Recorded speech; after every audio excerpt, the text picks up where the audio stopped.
Good evening, and welcome to Nexora News. Here are today's top headlines. Thousands remain missing 1 month after Venezuela's devastating earthquakes. The United States imposes new tariffs on trading partners over forced labor concerns. And American lawmakers call for tighter oversight of artificial intelligence following claims that OpenAI went rogue. Stay with us for the full stories. We start with a grim milestone in Venezuela. It's been 1 month now since the double earthquakes. At least 5,000 people are known to have died, and the search continues for the missing.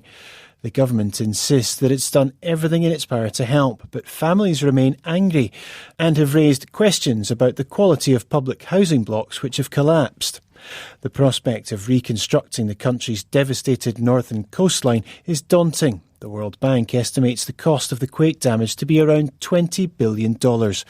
Our correspondent Will Grant has travelled back to the worst affected region of La Guaira.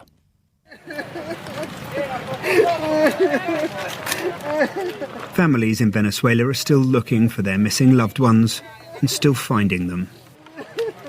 Delicately and with dignity, the body of an 11-year-old girl is removed from a collapsed public housing block. Her father finally able to grieve now that his desperate month-long search for her has come to an end. If anywhere could be considered ground zero of the twin earthquakes in Venezuela, it's here, the public housing complex in Caraballeda.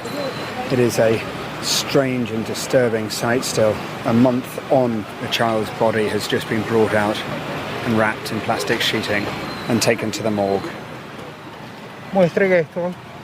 Sitting on the rubble, a member of another search group, Magin Hernandez, weeps quietly.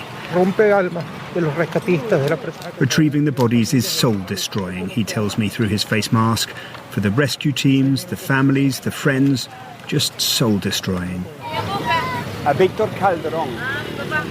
One man's soul is crushed more than most. The neighbours tell me of Victor Calderon, a fisherman who was at sea when the earthquake struck. He returned to dry land to find 26 members of his immediate family were gone, all in the same social housing block. The relatives include Victor's 2 sisters, their children and grandchildren, as well as his stepfather and 9 cousins. It's almost too much to fathom, I say. I haven't cried for them yet, he answers stoically. I'll do that after I find the ones that are missing. Victor's daughter and granddaughter survived, but their much reduced family now lives in a tent on a golf course. In a slickly produced video, the acting president, Delcy Rodriguez, gave 200 homes to affected families. A first step, but tens of thousands remain homeless. Critics say the government's social housing was shoddily built and collapsed easily, killing thousands. A point I put to the Public Works Minister, Juan José Ramírez.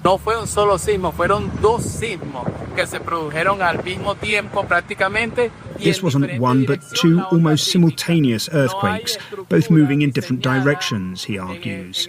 All around us you can see public and private buildings were brought down. The earthquake didn't discriminate between the 2, he adds.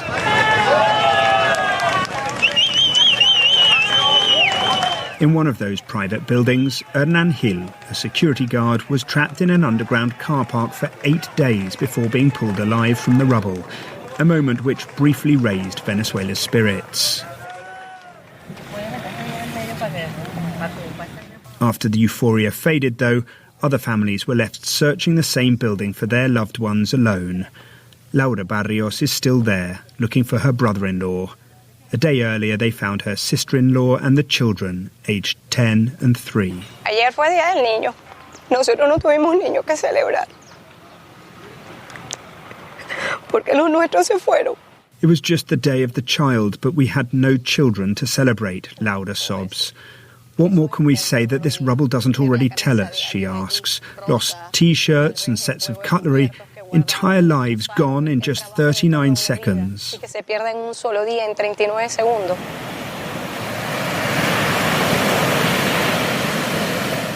When the earthquake struck, the stretch of beach at Playa Pirata was full of visitors for a public holiday. They watched in horror as their homes collapsed in front of them, and ran towards their apartments to try to save relatives and pets trapped inside. It's just one of 1,000 stories along this northern coastline in a month that Venezuelans still struggle to comprehend and which has forever scarred a nation ill-equipped to cope. Will Grant reporting from Venezuela. President Trump's global trade war continues. Just as a temporary 10% tariff on foreign goods entering the United States expires, he's imposing new ones of between 10 to 12.5%. The Trump administration says it's bringing them in because it claims that, unlike the US, Washington's trading partners aren't upholding a ban on forced labour. International reaction has been swift. Norway said there was no basis for the decision because it has clear rules of its own that were intended to prevent trading in goods which were made using forced labour. Australia and Brazil also called the new tariffs unjustified. Japan described them as regrettable. My colleague Ral Tandon heard more from Anna Swanson, who covers trade and international economics for the New York Times. This is a measure that will affect 60 economies. It's 59 countries plus the European Union. And it does affect, all of the U.S.'s major trading partners. So these countries together represent more than 99% of U.S. imports. And essentially the takeaway is that this is the Trump administration's efforts to resurrect the tariffs that were struck down by the Supreme Court in February. So after that had happened, the administration had put in this kind of stopgap measure, a tariff of 10% globally, but that was set to expire.